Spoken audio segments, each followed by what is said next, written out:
Good evening बच्चे, कैसे हैं आप लोग? क्या कर रहे होंगे? उम्मीद है कि अब शाम का समय है, आप लोग कुछ लंच उंच कर रहे होंगे। तो चलिए आज हम लोग बातचीत करते हैं। अरे भाई, बातचीत चैप्टर के माध्यम से करेंगे। क्लास 12 के फर्स्ट चैप्टर जो बाल कृष्ण भट्ट के माध्यम से बातचीत करेंगे। इस समाज में हम लोग बातचीत कैसे करते हैं, ये बातचीत का सिलसिला कैसे हुआ, आज हम लोग इसी बातचीत के बारे में आज जानेंगे। तो आइए बच्चों, आज हम लोग बातचीत के माध्यम से जानने से पहले मैं लेखक परिचय करा दे रहा हूं। उसके बाद हम लोग जानेंगे इस समाज में बातचीत कैसे करते हैं, इस समाज में बातचीत हम लोग कैसे करते हैं। तो सबसे पहले बाल कृष्ण भट्ट, सबसे पहले हम ये लोग जानेंगे कि बाल कृष्ण भट्ट का जन्म कब हुआ था। बाल कृष्ण भट्ट का जन्म कब हुआ था? 23 जून 1844 लेकर 23 जून से लेकर 1844 तक, और इनका निधन कब हो गया था? तो 20 जुलाई 1914।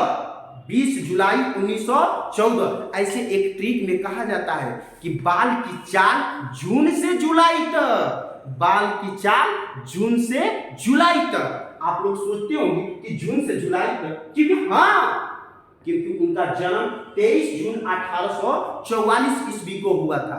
23 जून 1844 ईस्वी को हुआ था और इनका निधन 20 जुलाई 1914 ईस्वी को हुआ था।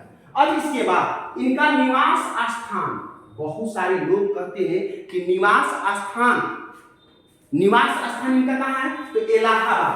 आज के डेट में ये प्रयागराज हो गया है। आज की डेट में कहाँ हो गया? प्रयागराज हो गया। और ये कहाँ है? तो उत्तर प्रदेश में है, जो उत्तर प्रदेश की राजधानी लखनऊ है। अरे अभी बाबा योगी नाथ हैं, आदित्यनाथ योगी, जो वहां के मुख्यमंत्री हैं। अब इनके माता का नाम क्या था? तो पार्वती देवी था। माता का नाम क्या था? तो पार्वती देवी था। और इनके पिता का नाम क्या था? बेनी प्रसाद भट्ट था, ठीक है। और इनके पिता एक क्या थे? व्यापारी थे। इनके पिता एक क्या थे? व्यापारी थे। इनके पिता एक क्या थे? व्यापारी थे। आप समझते होंगे। अब ये इनकी माता जो थी बहुत सुसंस्कृत महिला थी। सुसंस्कृत का मतलब क्या? गुणकारी, आज्ञाकारी और सदाचारी, ठीक ना। और बाल कृष्ण भट्ट के मन में अध्ययन की रुचि और लालसा इन्होंने ही जगाया। बाल कृष्ण भट्ट के मन में जो प्रीत है, जो लालसा है, इन्होंने ही जगाया। कैसे इस समाज में एक उपकार करना चाहिए। तो आइए इनके शिक्षा के बारे में भी जानते हैं। इनके शिक्षा सबसे पहला जरूरी है। इस समाज में जीना है तो शिक्षा भी जरूरी है, क्योंकि इन्होंने प्रारंभिक शिक्षा जो है संस्कृत से अध्ययन किया था। शुरुआती दौर में इन्होंने संस्कृत पढ़ा था, संस्कृत से अध्ययन किया था, ठीक ना। और ये कब? 1867 में ये प्रयाग मिशन स्कूल में एंट्रेंस की परीक्षा दी। कब? 1867 ईस्वी में। कब दिया? 1867 ईस्वी में एंट्रेंस की परीक्षा दी, ठीक ना। और इनकी वृत्तियां ये क्या किए थे अपने जवानी में? ये क्या किए थे अपने जवानी में? 1869 से लेकर 1875 तक ये प्रयाग मिशन स्कूल में अध्यापन किए। क्या किए? पढ़ाई किए। क्या किए? पढ़ाई किए। कब? 1869 से लेकर 1875 तक। कब तक किए? 1869 से लेकर 1875 तक। फिर उसके बाद ये क्या किए? फिर उसके बाद 1888 में ये प्रयाग की कायस्थशाला इंटर कॉलेज में अध्यापक नियुक्त हुए। एक टीचर के रूप में 1888 ईस्वी में ये कायस्थ, कौन सा स्कूल? प्रयाग के एक कायस्थ पाठशाला इंटर कॉलेज में ये एक अध्यापक के रूप में नियुक्त हुए। उसके बाद इनकी विशेष परिस्थितियां थी। ये पिता के निनोप्रांत पैतृक व्यापार से संभालने के लिए ये गृह काल का सामना किए थे। और एक बात बता देते हैं, ये टीचर ज्यादा दिन तक नहीं रह पाए थे, क्योंकि ये उग्र स्वभाव के थे। क्या थे? उग्र स्वभाव के। जबकि कोई भी टीचर अगर उग्र स्वभाव के होता है तो वो टिक नहीं पाता है, क्योंकि टीचर का ही गुण होता है विनम्र भाव में होना। क्या होना? विनम्र भाव में होना। और इसके बाद एक और काम किए थे, ये 33 वर्षों तक चलाते हैं। क्या? हिंदी प्रदीप नामक एक पत्रिका, हिंदी प्रदीप नामक एक पत्रिका इनका जो था, जो 33 वर्षों तक चलता रहा। कितने वर्षों तक चलता रहा? 33 वर्षों तक। और ये भारतेंद्र हरिश्चंद्र की प्रेरणा से ये हिंदी में काम करना स्टार्ट किए थे। ये हिंदी में काम करना स्टार्ट किसके माध्यम से किए थे? तो भारतेंद्र हरिश्चंद्र के माध्यम से, क्योंकि ये तो एक इनके ही नाम से एक युग चलता है जिसे कहते हैं भारतेंद्र युग, जिसे कहते हैं उसके बाद हजार द्विवेदी युग, जिसे कहते हैं छायावादी युग, जिसे कहते हैं प्रेरणावाद युग, जिसे कहते हैं प्राकृतिकवाद युग, जिसे कहते हैं रीतिकाल युग। तो आइए बच्चों, इसके बाद इनकी रचनाएं कुछ देख लेते हैं। इनकी रचनाएं जो बहुत बेहतरीन है। सबसे पहले इनकी रचनाएं जो है देख लीजिए, ये उपन्यास ये रहस्य कथा लिखे थे। एक उपन्यास लिखे थे रहस्य कथा। और इनका एक और था नूतन ब्रह्मचारी। क्या था? नूतन ब्रह्मचारी। और उनका दूसरा था 100 अजान एक सुजान। 100 अजान एक सुजान। अरे भाई उधर क्या देख रहे हो? इधर देखो बोर्ड पर। 100 अजान एक सुजान। 100 अजान एक सुजान। बातचीत कम करो। अरे इधर पढ़ लो, थोड़ा सा ध्यान दे लो। क्यों बातचीत कर रहे हो? 100 अजान एक सुजान, गुप्त बैरी, रसातन यात्रा, उचित नाटक, पद्मावती। इन्होंने नाटक लिखा था पद्मावती। फिर उसके बाद कीर्ता अर्जुनी, डेरी, सहारा, शिशुपाल वध इन्होंने लिखा था। कौन सा वध लिखा था? शिशुपाल वध। शिशुपाल वध। और इन्होंने बहुत सारा ऐसे कहानियां लिखा है, बहुत सारा ऐसे उपन्यास लिखा है। जो सबसे ज्यादा इंपॉर्टेंट है मैंने वही आपको बताया। इसके बाद आप लोग हम लोग अब बातचीत के माध्यम से देखेंगे। सबसे पहले आइए हम लोग देखते हैं बातचीत। देखिए बातचीत, चलिए ये बताते हैं कि समाज में कैसे हम लोग बातचीत करते हैं। तो सबसे पहले इसे तो सभी स्वीकार करेंगे कि अनेक प्रकार की शक्तियां जो वरदान की भांति ईश्वर से मनुष्य को दी गई है। ऐसा कौन सी बात है? वाक्य शक्ति है, जो ईश्वर ने एक बहुत कीमती, जो 84 लाख योनि में सिर्फ एक मनुष्य को दिया है। वो क्या है भाई? तो वाक्य शक्ति है। वो क्या है? वाक्य शक्ति है। तो भाई वाक्य शक्ति, यदि मनुष्य और इंद्रिया अपनी अपनी शक्तियों में अगर वो अविवल है रहती है, तो वाक्य शक्ति मनुष्य में न होती तो हम नहीं जानते कि इस गूंगे सृष्टि का क्या हाल होता। इस गूंगे सृष्टि का क्या हाल होता। अगर आप ही लोग बताइए, अगर हम लोग बातचीत नहीं करते तो क्या होता? इस संसार में क्या होता? अरे भाई आज के जमाना लोग जी रहा है। देख लीजिए मोबाइल, अगर एक घर में सब लोग हैं लेकिन आज लोग बातचीत नहीं कर रहे हैं, मोबाइल के माध्यम से कोई एक कोना इधर बैठा है तो कोई उधर बैठा है। किसी में ये बातचीत है, एक प्रेम का जरिया होता है। एक बातचीत जो होता है ये क्या होता है? प्रेम का जरिया होता है। आजकल इस समाज में प्रेम कहाँ है? क्योंकि मोबाइल की वजह से। मैं ये नहीं कह रहा हूं कि मोबाइल एक दोष है, मोबाइल एक गुण है तो मोबाइल एक दोष भी है, लेकिन कैसे इस्तेमाल करना ये आप अच्छी तरह से जानते हैं। आइए,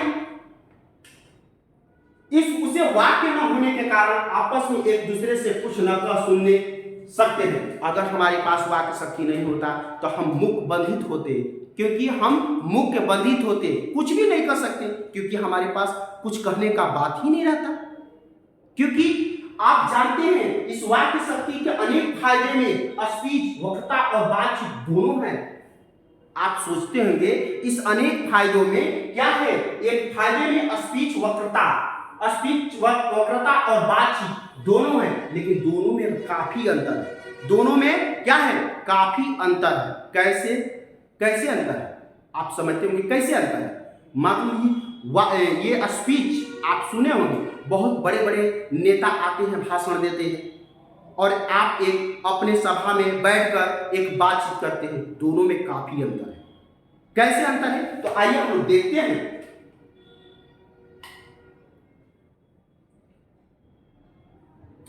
बताते हैं, सुन लीजिए। जब हम लोग भाषण देते हैं तो इसके लिए हम एगो नाच नखरा तैयार करते हैं। क्या करते हैं, नाच नखरा। भाइयों बहनों, आज हमारे बीच हमारे चहेते, हमारे दिल से जाने वाले जोरदार तालियों से उनका स्वागत कीजिए।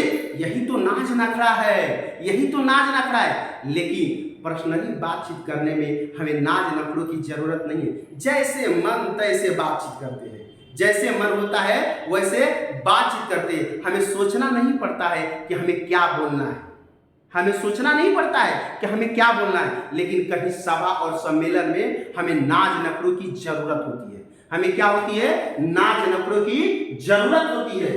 जहां आदमी अपनी जिंदगी मजेदार बनाने के लिए खाने पीने चलने फिरने आदि की जरूरत होती है, उसी तरह बातचीत भी एक जरूरत है। उसी तरह क्या है, इस जिंदगी को मजेदार बनाने के लिए बातचीत भी क्या है, जरूरत है। अगर बिना बातचीत का यह आदमी इस संसार में ही पूरा जीवन उसका खाली ही खाली है, पूरा जीवन ही उसका क्या है, खाली ही खाली है।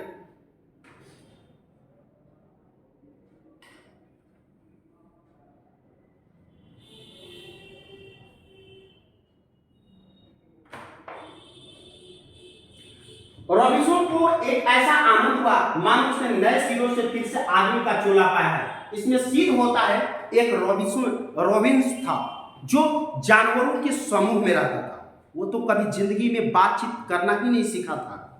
आप लोग जानते हो कि रॉबिन्सन कौन था, जो 16 वर्ष तक वह एक जंगल में रहता था। 16 वर्ष तक क्या रहता था, जंगल में रहता था। 16 वर्ष जंगल में रहता था। वो जानवरों के साथ, कुत्ता बिल्ली आदि जानवरों के बीच में 16 वर्षों के उपरांत अपने फ्राइडे के मुंह से एक बात सुनी थी। अपने फ्राइडे के मुख से क्या सुनी थी, एक बात सुनी थी। और वो बात वो भी फ्राइडे ने जानवरों के बोली में ही बोला था और उसे बहुत अच्छा लगा। और वो 16 वर्ष के बाद रॉबिन्सन ने फिर अपना चोला छोड़कर इस मनुष्य का चोला पहन लिया था। तब से उसके बाद इस मनुष्य की शक्ति को, मनुष्य की वाक्य शक्ति में कहां तक लुभा लेने की ताकत है, जिसमें केवल पत्र व्यवहार है ऐसा नहीं, कभी एक बार भी संस्कार नहीं हुआ है। साक्षात्कार का मतलब समझते हैं ना, कैसे कि पहली बार सुन रहे होंगे। अरे साक्षात्कार इंग्लिश में इसको इंटरव्यू कहते हैं। इंटरव्यू का मतलब क्या होता है, बातचीत। इंटरव्यू का मतलब क्या होता है, बातचीत। आपकी व्यवहारिकता को जानना, आपकी नॉलेज को जानना, यही तो है साक्षात्कार। अब भाव दूसरे प्रकट करना है, उसका आशय पर ग्रहण करने लेना है, शब्दों के ही द्वारा हो सकता है। सच है, जब तक मनुष्य बोलता नहीं तब तक उसका गुण और दोष प्रकट नहीं होता। ये तो बात बिल्कुल सही है। जब तक मनुष्य बोलता नहीं है तब तक क्या है, उसका गुण और दोष का पता नहीं चलता है। कैसे करिएगा, अच्छा बहुत सारे लोग ना जाते हैं एक लड़की को देखने। आप लोग जानते होंगे, गए हैं कि नहीं गए, जरूर गए होंगे। चाहे आप भैया के लिए गए होंगे, चाहे अपने जीजा जी के लिए गए होंगे, चाहे फूफा के लिए गए होंगे, चाहे चाचा के लिए गए होंगे, किसी के लिए तो गए होंगे लड़की देखने। मैं लड़की देखने के लिए कह रहा हूं, तो वहां पर लड़की शांत रहती है और जब तक नहीं बोलती है तब तक आप क्या उसके गुण और दोष का पता लगा सकते हैं, नहीं लगा सकते। गुण और दोष का पता नहीं लगा सकते। जब तक मनुष्य बोलता नहीं है तब तक उसका गुण और दोष का पता नहीं चलता है, तब तक गुण और दोष का पता नहीं चलता है।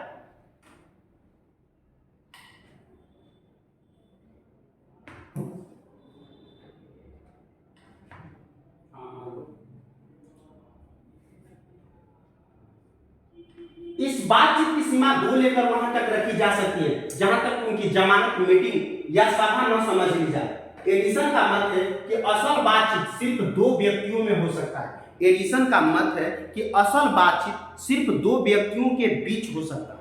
असल बातचीत क्या हो सकता है? सिर्फ दो व्यक्तियों के बीच होता है। एडिसन का यही मत है, यानी एडिसन के अनुसार कहना है कि असली जो बात होता है ना, वह दो लोगों के बीच होता है। अगर दो से अधिक लोग हुए तो वहां जमात हुआ, वहां मीटिंग हो जाएगा, क्योंकि पर्सनली बात जो होता है केवल दो ही लोगों के बीच होता है। पर्सनली जो बात होता है, आप कभी दो लोगों के बीच बात करते होंगे तो समझ रहे होंगे, क्योंकि जब हम अपने दिल की बात किसी एक खास मित्र के पास कर सकते हैं, किसी एक खास मित्र के साथ कर सकते हैं, लेकिन जमात में तो नहीं कर सकते, क्योंकि जमात में तो केवल हंसी और मजाक ही हो सकता है। तो वो बातचीत नहीं, वो क्या होता है? जमात और मीटिंग होता है और हंसी का फवाड़ा होता है, ठीक ना। असली बातचीत जो होता है दो लोगों के बीच ही होता है। असली बातचीत जो होता है दो लोगों के बीच होता है, क्योंकि ये बात कौन कहा? एडिसन साहब ने कहा। ये बात कौन कहा? एडिसन साहब ने कहा कि असली बातचीत किसी दो लोगों के ही बीच हो सकता है।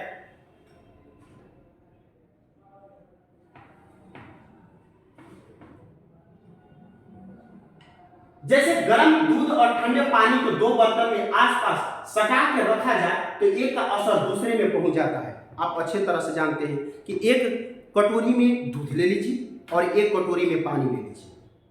अब आप सोचिएगा ये सर क्या बता रहे हैं, क्योंकि जो व्यक्ति जिसके साथ रहता है उसका गुण और अंश उसके साथ आ जाता है। कहने का मतलब यही है, कहने का मतलब यही है। तो वही बात हमारे बाल कृष्ण भट्ट जी कह रहे हैं, वही बात क्या कर रहे हैं? हमारे बाल कृष्ण भट्ट कह रहे हैं, ठीक ना। चाहे एक दूसरे को देखे भी नहीं तब वो बोलने का कौन कहे? एक के शरीर की विद्युत दूसरे में प्रवेश करने लगती है। जब पास बैठने का इतना असर होता है तब बातचीत में कितना अधिक असर होगा, बताइए आप ही। जब पास कोई वस्तु रखते हैं तो इतना असर होता है, तब बातचीत करने का कितना असर हो सकता है। एक बात के लिए कितना मोल होता है, कोई ये बात के लिए बिक तक जाता है। आगे देखिए हमारे बाल कृष्ण भट्ट क्या कर रहे हैं। मानो एक त्रिकोणीय सा बन जाता है, तीनों चित्त। अरस्तु कहते हैं अब इस बात को तीन आदमियों के साथ, तीन आदमियों के मनोवृत्ति के प्रसरण को धारा मानो, उस त्रिकोण की तीन रेखाएं बन जाती हैं। गुपचुप असर तो इन तीनों में परस्पर होती है। जो बातचीत तीन में की गई है वो मानो अंगूठी में नख की जड़ हो जाती है। जो बातचीत तीन में की गई है मानो वो नख की अंगूठी में नगड़ गया है। अब ये आपको एक बात बताते हैं,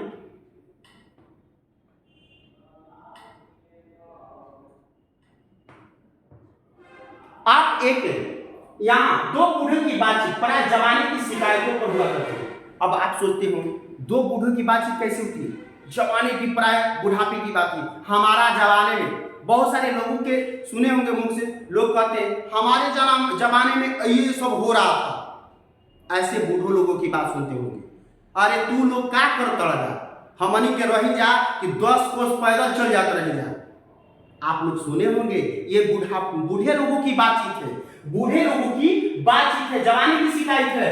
और कहते हैं कि आप लोग क्या पढ़ रहे हैं? हम लोग पढ़ते थे 10-10 को मैथ, 11-11 मैथ की किताब बनाते थे। ऐसा बूढ़ों लोगों के जमाने की बात बतियाते हैं। एक बार उनकी बातचीत घोड़े छूट जानी चाहिए। अनुमोदन और इस समय की भांति लाइव नौजवानों की निंदा उनकी बातचीत का मुख्य प्रकरण होगा। बुढ़ापे में बूढ़े लोग जो होते हैं केवल नौजवानों का शिकायत करते हैं। अगर उनकी बातचीत की लड़ियां छूट गई तब पता नहीं वो भूल जाते हैं कि खाना है कि पीना है, क्योंकि वो बातचीत करते रहते हैं। क्योंकि अगर कोई बुलाने भी आता है कि चलिए आपको मम्मी बुला रही है तो नहीं जाते, क्योंकि चलो अभी आ रहे हैं, ऐसे बोलते हैं।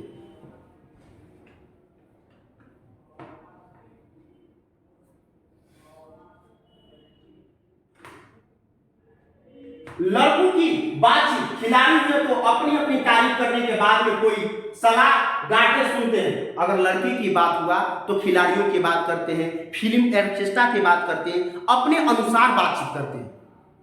और उसके बाद सबसे अच्छी बात यह है कि पढ़ने में कोई लड़का तेज हुआ तो कभी अपने सामने दूसरे को कुछ न गिरेगा, बहुत ऐठाता है। कभी आप लोग भी देखे होंगे जो लड़का तेज होता है थोड़ा सा स्टाइल मारता है, देखते ही होंगे, क्योंकि अगर थोड़ा सा भी अगर उसको जानकारी है तो कहता है अब ऐंठ कर चलता है। तो वह उसकी अपनी बातचीत है, वो अपनी अंदाज में करता है। हमारे देश में अशिक्षित लोगों को बदकही कहते हैं। आप लोग गांव घर चौराहे पर देखते होंगे बहुत सारे लोग एकजुट हो जाते हैं, बहुत सारे लोग क्या हो जाते हैं, एकजुट हो जाते हैं, और वहां पर क्या करते हैं, वो बातचीत नहीं होता है, बदकही होता है। क्या होता है, बदकही होता है। और बदकही में बहुत सारे लोग तो मार कर लेते हैं, बदकही में बहुत सारे लोग क्या करते हैं, मार कर लेते हैं। लड़की और लड़के वाले की ओर से एक आदमी कर दिया जाता है। अब आप जानते हैं शादी विवाह में लोग जाते हैं, तो एक बात और मैं बताता हूं कि शादी विवाह में लड़का और लड़की देखने जाता है तो वो लोग एक कमरे में अलग कर दिया जाता है और कमरे में पर्सनली बातचीत करते हैं। आप लोग देखे होंगे। अब वो बातचीत क्या होता है आप लोग अच्छी तरह से समझते होंगे।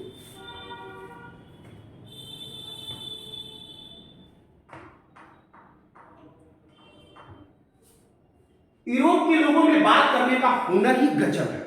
यूरोप के लोगों में बातचीत करने का हुनर ही अलग है, क्योंकि आर्ट्स ऑफ कन्वर्सेशन कहा जाता है, आर्ट्स ऑफ कन्वर्सेशन कहा जाता है, क्योंकि स्पीच और लेख दोनों इसे नहीं पाते हैं। इसकी पूर्ण शोभा कायम और प्रवीण विद्वान मंडिल है। ऐसे चतुराई के प्रसंग छेड़े जाते हैं कि जिन्हें सुनकर कान अत्यंत सुख मिलते हैं। यूरोप के लोग ऐसे बातचीत करते हैं जैसे मानो कि हमारा कान सुनकर अत्यंत सुखमय हो जाता है, अत्यंत सुखमय हो जाता है। अरे अभी तो मैं एक बुढ़िया का बात ही नहीं कहा, क्योंकि जानते हैं बूढ़ी लोगों का बातचीत कैसे होता है।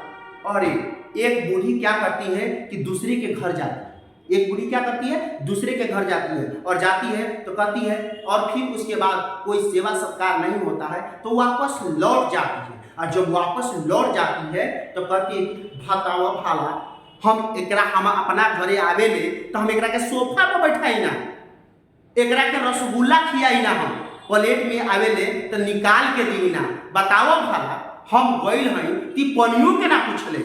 ऐसे बुजुर्गों का, बूढ़ी लोगों का बातचीत होता है, ठीक ना। ऐसे बूढ़ी लोगों का बातचीत होता है, बूढ़ी लोगों का बातचीत होता है।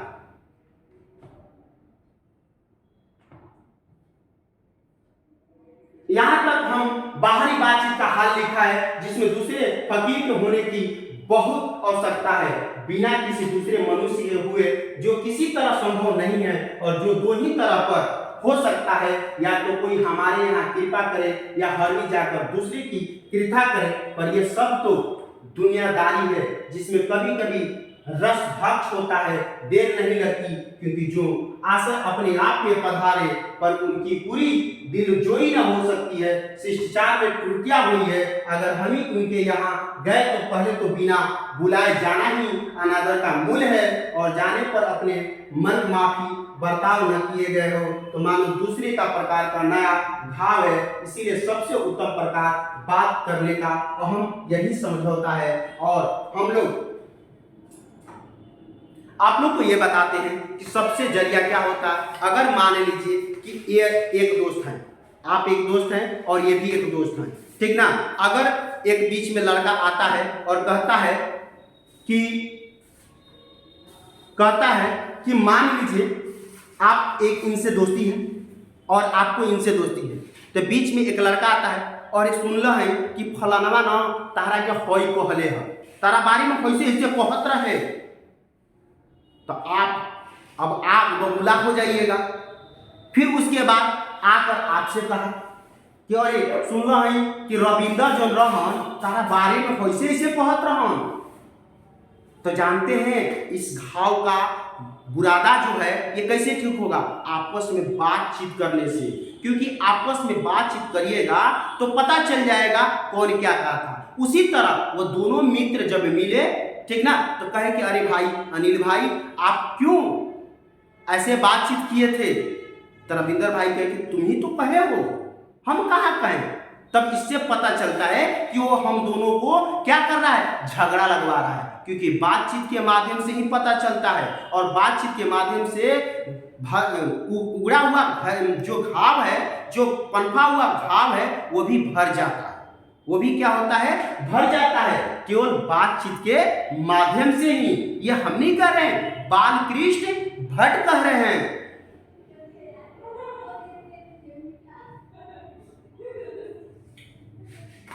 वह शक्ति अपने पैदा कर सके, अपने आप में बात कर लिया, हमारी भीतर मनोवृत्तियां प्रतिक्षण नए नए रंग दिखाया करती है। वह प्रचयात्मक संसार का एक बड़ा भारी आईना है, जिसमें जैसी चाहो वैसी सूरत देख लेना कुछ दुर्घट बात नहीं है, और जो एक जैसा चमनिस्तान है जिसमें हर किस्म के बेल बुटूरे खिले हुए। एक और बात बताते हैं, सबसे बढ़िया बातचीत होता है मन की भी बात होती है। मन में अपने से आसपास के लोग अपने मन में बात करते रहते हैं। क्या करते रहते हैं? मन में बातें करते रहते हैं, क्योंकि सोचते रहते हैं आज ये काम नहीं होता तो ऐसे हो जाता, आज ये मन की बात। और यही बालकृष्ण भट्ट लास्ट शुरुआत दौर में कहा है कि असली शक्ति जो होती है उसे यदि हमने काबू में कर लिया, क्रोधित बड़े बड़े अजय शत्रुओं को बिना प्रयास जीत अपने बस में कर डालते हैं। इसलिए वाक्य रहे अपने बातचीत करने का यह साधन, या तो साधनों का मूल है। शक्ति परम पूज्य मंदिर है, परमात्मा का एकमात्र सोपान है, और बातचीत के माध्यम से हम किसी भी संसार में रहेंगे तो उसे हल कर सकते हैं। बातचीत के माध्यम से हम किसी को आकर्षित कर सकते हैं, बातचीत के माध्यम से हम किसी भी काम को कर सकते हैं, बातचीत के माध्यम से हम किसी से भी आसानी तरीके से काम करा सकते हैं। और इतना ही हम आज के लिए ये टॉपिक में बालकृष्ण भट्ट के माध्यम से समाप्त करते हैं और आप लोगों से विदा लेना चाहते हैं। जय हिंद।